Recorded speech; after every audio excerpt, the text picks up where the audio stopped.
Hi, hello, good evening எல்லாருக்கும்.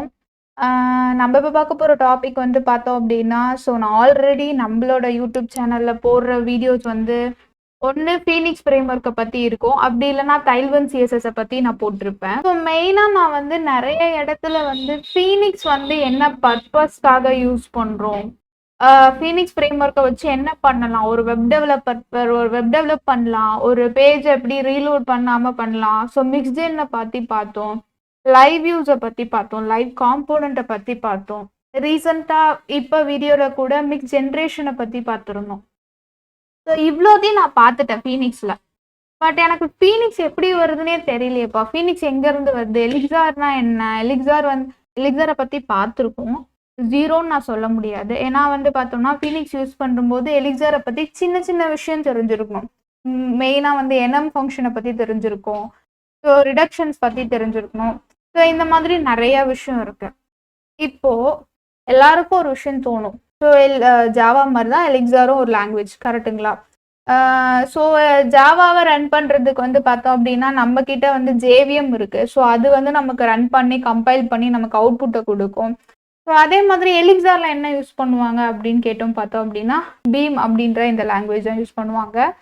Beam அப்படின்றது ஒரு விர்ச்சுவல் மிஷின் மாதிரி தான். வந்து என்ன பர்பஸ்க்காக கிரியேட் பண்ணாங்க அப்படின்னா, இந்த மாதிரி வந்து எல்லாம் கிட்ட இருந்து ஒரு விஷயத்தை கொண்டு வந்து ஒரு ப்ரோக்ராமாக கொண்டு போகலாம் அப்படின்னு சொல்லிட்டு. இந்த எர்லாங் அண்ட் எலிக்சாரோட ஐடியாஸ் வந்து மோஸ்ட்டாக வந்து சிமிலர் ஆஃப் த சின்டெக்ஸ் எப்படி இருக்கும் அப்படின்னா ரூபியை டிபெண்ட் பண்ணி தான் இருக்கும். ரூபியில் வந்து எப்படி பைப்பு இந்த மாதிரி ப்ராசஸ்லாம் இருக்கும், அதே மாதிரி தான். எலிக்சார் ஃபுல்லாகவே வந்து ஃபங்க்ஷனல் ப்ரோக்ராமிங். இதில் வந்து பார்த்தோம் அப்படின்னா ஆப்ஜெக்ட் கிடையாது, கிளாஸஸ் கிடையாது, அதே மாதிரி டேட்டா டைப் கிடையாது, ஓகேங்களா? நம்ம இதே மாதிரி இன்டீஜர், ஸ்ட்ரிங்கு, இந்த மாதிரி வந்து ஒரு விஷயத்த டிக்ளேர் பண்ண தேவையில்ல. எப்படி நம்ம பைத்தானில் வந்து டைரெக்டாக ஒரு விஷயம் பண்ணுறோமோ அந்த மாதிரி. ஓகே, மற்ற ப்ரோக்ராமுக்கும் எலிக்சாருக்கும் ஏதாவது ஒரு யூனிக்காக ஒரு விஷயம் இருந்தால் சொல்ல அப்படின்னு சொல்லிட்டு சொன்னோன்னா ரியலாக நான் சொல்லுவேன். இப்போ நம்ம டே பை டே யூஸ் பண்ணிட்டு இருக்க ஒரு விஷயம் வந்து வாட்ஸ்அப் வந்து என்ன விர்ச்சுவல் மிஷின் யூஸ் பண்ணுது அப்படின்னு கேட்டோம் அப்படின்னா பீம். எல்லாம் பேஸ்டு விர்ச்சுவல் மிஷின் தான் யூஸ் பண்ணுது. என்ன பர்பஸ்க்காக அதை யூஸ் பண்ணுறாங்க அப்படின்னு கேட்டிங்கன்னா ரொம்ப இன்ட்ரெஸ்டாக இருக்கும். எதுக்கு அப்படின்னா கம்யூனிகேஷன் பர்பஸ்க்காக. நீ ஒரு விஷயம் கேட்குற, அதுக்கு அந்த பர்சன் கிட்டேருந்து ரிப்ளை வருது. இந்த கம்யூனிகேஷன் வந்து ஒருத்தர் 2 பேர் யூஸ் பண்ணல, ஒரு பெரிய செக்டாரே யூஸ் பண்ணுறாங்க. ஒரு 3 மில்லியன்ஸ் 4 மில்லியன்ஸ் சம்திங் அவ்வளோ பீப்புள்ஸ் வந்து ஒரே இடத்துல இருக்கிறாங்க. அந்த கம்யூனிகேஷன் வந்து ப்ராப்பராக இருக்குது, எந்த ஒரு பக்ஸும் இல்லாமல். அப்படி ஏதாவது ஒரு ஃபால்ட் ஏதாவது இருந்தாலும் அதுக்கான ஒரு இன்ஃபர்மேஷன்ஸையும் கொடுக்குற மாதிரி, பாஸ் பண்ணுற மாதிரி. அதே மாதிரி வந்து ஒரு லாங் டைம் கனெக்ஷன் அது கிரியேட் பண்ணுது. நீ ஒரு கால் பண்ணுற, ஒரு பர்சனுக்கு வாய்ஸ் கால் பண்ணுற, அந்த பர்சன் வந்து ஒரு 1 hour 2 hours 3 hours நீ எவ்வளோ நேரம் பேசினாலும் அந்த கனெக்ஷன்ஸை வந்து பேலன்சிங்காக கொண்டு போகுது. இந்த மாதிரி ஒரு கம்யூனிகேஷன் பர்பஸ்க்கு வந்து ரொம்ப அதாவது ரியல் டைம் கம்யூனிகேஷன் பர்பஸ்க்கு வந்து எல்லாம், அதாவது பீம் அப்படின்ற இந்த விர்ச்சுவல் மிஷின் வந்து பார்த்தோம் அப்படின்னா ரொம்ப யூஸ்ஃபுல்லாக இருக்குது. வாட்ஸ்அப் வந்து நம்ம யூஸ் பண்ணிட்டு இருக்க ஒரு இது. அதை தாண்டி வந்து பார்த்தோம் அப்படின்னா டிஸ்கார்டில் வந்து பார்த்தோம் அப்படின்னா எலிக்சார் யூஸ் பண்ணியிருக்காங்க. டிஸ்கார்ட் வந்து எலிக்சார் அண்ட் எல்லாம் விர்ச்சுவல் மிஷின் யூஸ் பண்ணி நமக்கு வந்து பார்த்தோம் அப்படின்னா ஒரு பெரிய டேட்டா பேஸ் வந்து அது கிரியேட் பண்ணுது. த ஹிஸ்ட்ரி ஆஃப் எலிக்சார் அப்படின்னு பார்க்கும்போது இதை வந்து கிரியேட் பண்ணவர் வந்து ஜோசப் வில்லியம். ஃபர்ஸ்ட் ரிலீஸ் வந்து எப்போ அப்படின்னு பார்த்தோம் அப்படின்னா 2011. இது வந்து எதை டிசைன்டு பேஸ் பண்ணி ரன் ஆகுது அப்படின்னா எர்லாங் விர்ச்சுவல் மிஷின்ஸை பேஸ் பண்ணி தான் ரன் ஆகுது. இதோட சின்டெக்ஸ் என்ன மாதிரி இருக்கும் அப்படின்னா லைக் நாட் டெஃபினெட்லி அதே மாதிரின்னு சொல்ல முடியாது. லைக் வந்து இது வந்து ரூபி மாதிரி இருக்கும் அப்படின்னு சொல்லுவாங்க. ரொம்ப ஸ்கேலபிளாகவும் இருக்கும், அப்புறம் வந்து ஃபால்ட் டோலரண்ட்டாகவும் இருக்கும் இந்த சிஸ்டம்ஸ் வந்து பார்த்தோம் அப்படின்னா. ஹிஸ்ட்ரி ஆஃப் எலிக்சார்னு பார்க்கும்போது இதுதான். எலிக்சாரை பற்றி உங்கள் எல்லாருக்கும் தெரியும், அது வந்து ஒரு ஃபங்க்ஷன் ப்ரோக்ராமிங் இம்பார்ட்டண்ட்டான ஒரு விஷயம் அப்படின்றத நான் சொல்கிறேன். ஃபர்ஸ்ட் வந்து parallel, அதுக்கப்புறம் ரிடக்ஷன், அதுக்கப்புறம் ஏசிக்னரேஷன், அதுக்கப்புறம் பைப்லைன் ப்ராசஸ். ஸோ இந்த 4 விஷயம், இந்த 4 என்னென்னலாம் பண்ணுது, அதை எப்படி நம்ம ப்ராஜெக்டை ரியல் டைமா யூஸ் பண்ணலாம் அப்படின்றது வந்து இன் டீப்பா பார்க்கலாம். வாங்க பார்க்கலாம். இப்போ பார்க்க போறது வந்து parallel in Elixir அப்படின்றது. ஸோ சிம்பிளா இந்த parallel in Elixir அப்படின்றத பார்க்கும்போது இது வந்து ஒரு லைட் வெயிட் ப்ராசஸ் அப்படின்னு சொல்லிட்டு சொல்லலாம். ஸோ மல்டிபிள் கோர் இருக்கும். So each and every one is a parallel. parallel அப்படின்றதுக்கு நான் ஒரு சின்ன உதாரணம் சொல்றேன். அது என்ன அப்படின்னு பார்த்தோம் அப்படின்னா, என்னோட கம்பெனி, நான் இப்போ ஒரு கம்பெனி வச்சுட்டு இருக்கேன். அந்த கம்பெனில வந்து ஒரு 10 பேர் இருக்காங்க. ஸோ இன்னைக்கு வந்து அவங்களுக்கு ஒரு இன்ஃபர்மேஷன் நான் ஷேர் பண்றேன். ஸோ இன்னைக்கு வந்து சென்னையில வந்து மழை அதிகமா இருக்கு. ஸோ இந்த டைம்ல வந்து நீங்க யாரும் ஆஃபீஸ் வராதீங்க. ஸோ நீங்க எல்லாரும் வந்து பாத்தீங்கன்னா வீட்ல இருந்து வேலை பாருங்க, நீங்க எல்லாம் சேஃபா இருங்க. ஸோ இந்த மாதிரி ஒரு மெசேஜ் நான் கொடுக்கணும்னு நினைக்கிறேன். ஒரு 10 பேர் இருந்தாங்க அப்படின்னா, அந்த 10 பேரை நான் என்ன பண்ணுவேன் அப்படின்னா, கால் பண்ணுவேன், கான்டாக்ட் பண்ணுவேன். ஸோ கான்டாக்ட் பண்ணி இந்த மாதிரி பண்ணுங்க அப்படின்னு நான் சொல்லுவேன். என்கிட்ட என்னோட கம்பெனில ஒரு 100 பேர் இருக்காங்க. 100 பேருக்கும் அந்த டைம்ல என்னால கால் பண்ண முடியாது, எதுவுமே பண்ண முடியாது. ஸோ அப்படி இருக்கும்போது அந்த 100 பேருக்கும் பேரலா ஆன் டைம்ல ஒரே டைம்ல ஒரு மெசேஜ் போய் ரிசீவ் ஆகுது பாத்தீங்களா, ஒரு மெசேஜ் சென்ட் ஆகுது பாத்தீங்களா. ஸோ அந்த மெசேஜ் அவங்க ரிசீவ் பண்றாங்க, ரீட் பண்றாங்க, ரிப்ளைஸ் கொடுக்குறாங்க. ஸோ அதெல்லாம் வந்து அவங்களுக்கு செகண்டரி. பட் நான் ஒரு விஷயத்த அவங்களுக்கு சொல்ல நினைக்கிறேன். அது வந்து பார்த்தோன்னா ஆன் டைம்ல அந்த பர்சன் எல்லாருக்கும் போய் ரீச் ஆகணும்னு நினைக்கிறேன். ஸோ அப்படி வந்து பார்த்தோம் அப்படின்னா ஒரு கம்யூனிகேஷன்ஸை நம்ம ஃபார்வர்ட் பண்றதுக்காக யூஸ் பண்ணலாம். இது வந்து பார்த்தோம் அப்படின்னா ஒரு communication purpose, but it's not a communication. எப்படின்னா ரியல் டைம் கம்யூனிகேஷன் இல்லைன்னு சொல்றேன். எப்படின்னா நான் பண்ணியிருக்கேன், நீ அதுக்கு ரிப்ளை கொடுக்கணுன்ற அவசியம் எனக்கு கிடையாது. நான் பட் வந்து பார்த்தேன்னா உனக்கான மெசேஜை நான் உனக்கு சென்ட் பண்ணிட்டேன். ஸோ அது எப்படின்னா பேரலா, இப்போ நீங்கள் லூப் எடுத்துட்டீங்கன்னு நினச்சிக்கேன். லூப்பில் நீங்கள் வந்து ஒரு 1 to 10 வந்து பிரிண்ட் பண்ணுறோம் அப்படின்னா என்ன, 0 1 2 3 4 ஸோ இந்த மாதிரி பிரிண்ட் ஆகும். பட் இப்போ எனக்கு வந்து பார்த்தோன்னு வச்சுக்கேன், எல்லாமே ஒரு 9:30க்குலாம் அந்த மெசேஜ் ரிசீவ் ஆகணும் ஆன் டைமில், அதே டைமில் எல்லா பர்சனுக்கும். அப்படின்னும் போது நம்ம என்ன பண்ணலாம் அப்படின்னா இந்த பேரலல் ஃபங்க்ஷன்ஸை யூஸ் பண்ணலாம். இதோட மெயின் பர்பஸ் வந்து என்ன பார்த்தோம் அப்படின்னா, ஸோ இது வந்து இண்டிபெண்ட்டாக இருக்கும். அதே மாதிரி வந்து ஒரு சின்ன ஒரு செக்டாருக்குள்ள இருக்கிற மாதிரி ஒரு லைட் வெயிட் ப்ராசஸாகவும் இருக்கும். அதே மாதிரி கம்யூனிகேஷன்ஸ் சென்ட் ஆகும். பட் வந்து அந்த சைட்லேருந்து ரிப்ளைஸ் வரணும் அப்படின்றத நம்ம எக்ஸெப்ட் பண்ணக்கூடாது.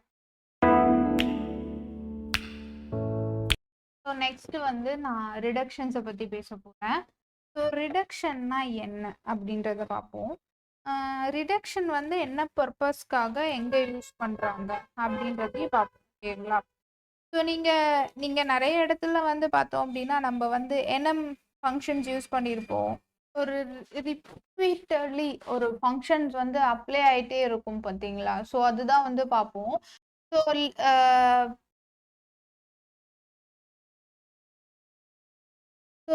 ஒரு லிஸ்ட் ஆஃப் ஒரு பண்டில் ஆஃப் வேல்யூ இருக்கும். பட் அதோட ரிசல்ட் வந்து ஃபைனலி வந்து என்னவா இருக்கும் அப்படின்னா நமக்கு ரிடக்ஷன்ஸா இருக்கும்.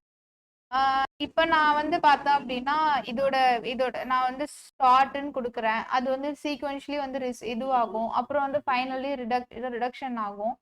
ஸோ அதுக்கப்புறம் வந்து பார்த்தோம் அப்படின்னா எனக்கு வந்து இந்த எண்டு பொசிஷனுக்கு அது வந்துடும். சரிங்களா. ஸோ இதுதான் வந்து பார்த்தோம் அப்படின்னா ரிடக்ஷன். ஸோ இதுல வந்து மேப் ரெடியூஸ்ன்னு சொல்லிட்டு ஒரு விஷயம் இருக்கு. இப்போ நான் ரிடக்ஷன்ஸ்ல நான் என்ன ஒரு விஷயம் சொல்ல வரேன் அப்படின்னு பார்த்தோம் அப்படின்னா, ஒரு டாஸ்க்கை வந்து அது கிரியேட் பண்ணுது. ஓகேவா. ஒரு டாஸ்க்கை கிரியேட் பண்ணுது, அந்த டாஸ்க்குக்காக வெயிட் பண்ணுது. ஸோ அந்த டாஸ்கோட ரிப்ளைஸ் என்ன வருதோ அதை வந்து நமக்கு இங்கே சொல்லுது. ஸோ வந்து பார்த்தோம் அப்படின்னா இதை வந்து ரிடக்ஷன்ஸ் அப்படின்னு சொல்லிட்டு சொல்லுவாங்க. ஸோ ரிடக்ஷன்ஸை பொறுத்த வரைக்கும் சிம்பிளி வந்து பார்த்தோம் அப்படின்னா நமக்கு வந்து சீக்வென்ஷியலி ஒரு லிஸ்ட்டை வந்து நமக்கு ரிப்பீட் பண்ணி அது கொடுக்குது. ஸோ இதை தான் வந்து ரிடக்ஷன் ஆப்ரேஷன் அப்படின்னு சொல்லிட்டு சொல்லுவாங்க. ரிடக்ஷன் அப்படின்ற ஒரு விஷயத்த சொல்லுவாங்க. ஸோ நெக்ஸ்ட் வந்து பார்க்க போகிறது வந்து பார்த்தோம் அப்படின்னா ஏசிக்னரேஷன். ஸோ ஏசிக்னரேஷன் அப்படின்றது என்ன அப்படின்னா ரொம்ப ரொம்ப வந்து பார்த்தோம் அப்படின்னா ஒரு சூப்பரான ஒரு ஃபங்க்ஷன்னே சொல்லுவேன். ஏசிக்னரேஷன் அப்படின்றது மெயினாக வந்து என்ன பர்பஸ்க்காக யூஸ் பண்ணுறாங்க அப்படின்னா, நம்ம இப்போ நான் இப்போ வாட்ஸ்அப்பில் நான் சொன்னேன் பார்த்தீங்களா, அது எவ்வளோ பெரிய விஷயம். அந்த சேட்டை வந்து கண்டினியூ பண்ணிட்டு நமக்கு அது என்ன பர்பஸ்க்காக யூஸ் பண்றோம், எதுக்காக நம்ம யூஸ் பண்ணிட்டு இருக்கோம், என்ன ரிப்ளே நமக்கு அது கொடுக்குது அப்படின்னு சொல்லிட்டு ஒரு அழகான ஒரு விஷயத்த நம்ம அதுல பார்த்தோம். கரெக்டா? ஸோ அதே மாதிரி தான் ஏசிக்னரேஷன் அப்படின்றது ஒரு ப்ராசஸ் வந்து minimum with communication between them, அதாவது ஒரு யூசருக்கும் ரியல் டைம்ல கம்யூனிகேஷன் இருக்கிற மாதிரி.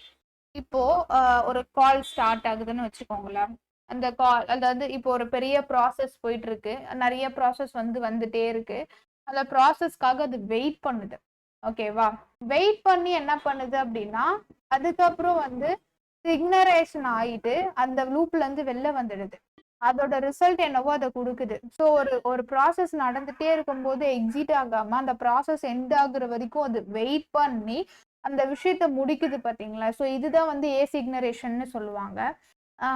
ஃபார் எக்ஸாம்பிள் இது எஃபிஷியன்சியா இருக்கும். அதே மாதிரி பார்த்தோம்னா இது ஒரு ஃபைல் ப்ராசஸிங். நம்ம ஒரு 100 ஃபைல் 500 ஃபைல் இந்த மாதிரி ஏதாவது ப்ராசஸ் போயிட்டு இருக்கு அப்படின்னா அந்த ப்ராசஸ் ஆகுற வரைக்கும் அது வெயிட் பண்ணுது பாத்தீங்களா? ஸோ அந்த வெயிட்டிங் டைம், அந்த ப்ராசஸை கம்ப்ளீட் பண்ணிக்கிற அந்த எடுக்கிற அந்த எஃபிஷியன்சியான அந்த டைம், இதெல்லாம் பார்த்தோம் அப்படின்னா ஏசிக்னரேஷன் சொல்லுவாங்க. ஸோ நீங்க ஒரு ஆப் எல்லாம் பார்க்கும்போது செட்டிங்ஸ்ல எல்லாம் போயிட்டு உங்க போன் எடுத்து நீங்க ஸ்க்ரோல் பண்ணும்போது மேல சிக்னரைஸ் ஆகும் பாத்தீங்களா? ஸோ உங்க டேட்டாஸ் அது இப்போதைக்கு ஏதாவது டேட்டா வந்திருக்கா, இப்போதைக்கு ஏதாவது ஒரு இன்ஃபர்மேஷன் வந்திருக்கா அப்படின்னு சொல்லிட்டு என்ன பண்ணும் அப்படின்னா அந்த ஏசிக்னரேஷன் ஃபெச் பண்ணும்.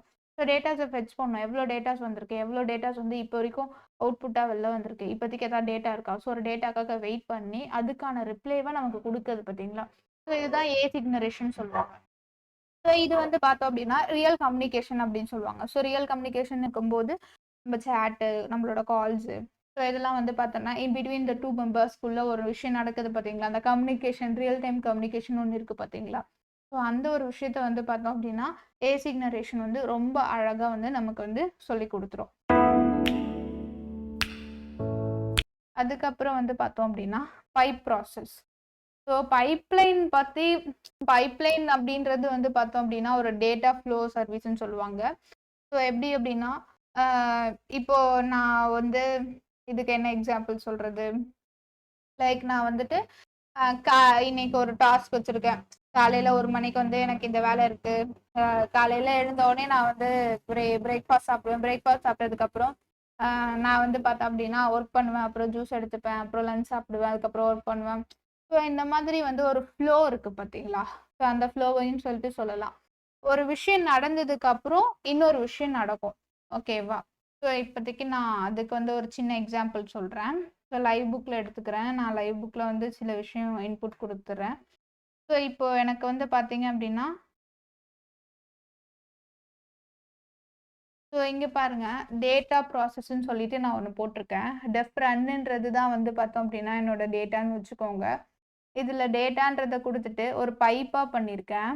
ஸோ டிரான்ஸ்ஃபார்ம் டபுள் அப்படின்றதுல பார்த்தோம் அப்படின்னா எனக்கு என்ன வரணும் அப்படின்றதெல்லாம் சில விஷயத்தெல்லாம் கொடுத்துட்டு ஃபைனலாக என்னோட ரிசல்ட்டை நீ பிரிண்ட் பண்ணு அப்படின்னு சொல்லிட்டு ஒரு விஷயம் நடந்ததுக்கு அப்புறம் இந்த விஷயத்த பண்ணு, இந்த ப்ராசஸ் முடிஞ்சதுக்கு அப்புறம் இந்த விஷயத்த பண்ணு. ஃபர்ஸ்ட்ல டபுள் பண்ணு, மல்டிபிள் டபுள் பண்ணு, அதுக்கப்புறம் ஸ்கொயர் பண்ணு, அதுக்கப்புறம் சம் பண்ணு. ஸோ எனக்கு எப்படி நடக்கணும் அப்படின்றது நான் அசைன் பண்றேன். இந்த ப்ராசஸ் முடிஞ்சதுக்கு அப்புறம் இந்த ப்ராசஸ், இந்த ப்ராசஸ் முடிஞ்சதுக்கு அப்புறம் இந்த ப்ராசஸ் அப்படின்னு சொல்லிட்டு. இப்போ சப்போஸ் என்னோட டிரான்ஸ்ஃபார்ம் சம்ல ஏதாவது எரர் இருந்ததுன்னா அந்த லாஸ்ட் எண்டில் எனக்கு ரிசல்ட் வராது. ஸோ இந்த மாதிரி ஒரு பைப்லைன் ப்ராசஸை கொடுக்கறது தான் பார்த்தோம் அப்படின்னா பைப்லைன் ப்ராசஸ்ன்னு சொல்லுவாங்க. ஸோ இட்ஸ் லைக் ரீடபிலிட்டியாகவும் இருக்கும், மெயின்டெனபிலிட்டியாகவும் இருக்கும். ஏன்னா இந்த இடத்துல ப்ராப்ளம் இருக்குது, இந்த இடத்துல பக்ஸ் இருக்குது. ஸோ நெக்ஸ்ட் ஸ்டெப்னு சொல்லிட்டு ஒரு ஃப்ளோ ஆஃப் ஃபங்க்ஷன்ஸை கொண்டு போகிறது தான் பார்த்தோம் அப்படின்னா பைப்லைன் ப்ராசஸ். ஸோ இது நான் சில எக்ஸாம்பிள் சொல்லியிருக்கேன். பட் இன்னும் லைவாக நான் கோட் போடலை, ஒர்க் பண்ணல. பட் இந்த 4 விஷயம் ரொம்ப ரொம்ப இம்பார்ட்டண்ட்டான ஒரு விஷயம்னு சொல்லுவேன் நான் எலிக்சர்ல. ஸோ இந்த ஃப்ளோ அதோட பார்த்தோன்னா கம்யூனிகேஷன், ஏன்னா ரிடக்ஷன் ரொம்ப இம்பார்ட்டன்ட். அதுக்கப்புறம் டேட்டா ப்ராசஸ் ரொம்ப ரொம்ப இம்பார்ட்டன்ட். அதை தாண்டி பார்த்தோம் அப்படின்னா ஏசிக்னரேஷன் ஒரு கம்யூனிகேஷன் ரியல் டைமில் எப்படி இருக்கும், அதே மாதிரி இந்த ப்ராசஸ் எவ்வளோ ஸ்பீடாக இருக்கும், எவ்வளோ நேரம் ஒர்க் ஆகும், எவ்வளோ நேரம் அந்த டேட்டாஸ்க்காக வெயிட் பண்ணும். ஸோ அந்த மாதிரி சில விஷயத்தை பற்றிலாம் நம்ம இன்னைக்கு இந்த வீடியோவில் பார்த்தோம். ஸோ டெஃபினட்டா உங்களுக்கு இந்த வீடியோ பிடிக்கும்னு நினைக்கிறேன். ஸோ இத பத்தி அப்கமிங் டேஸ்ல வந்து நிறைய சாப்டர்ஸ் பத்தி நம்ம பார்க்கலாம். Okay bye.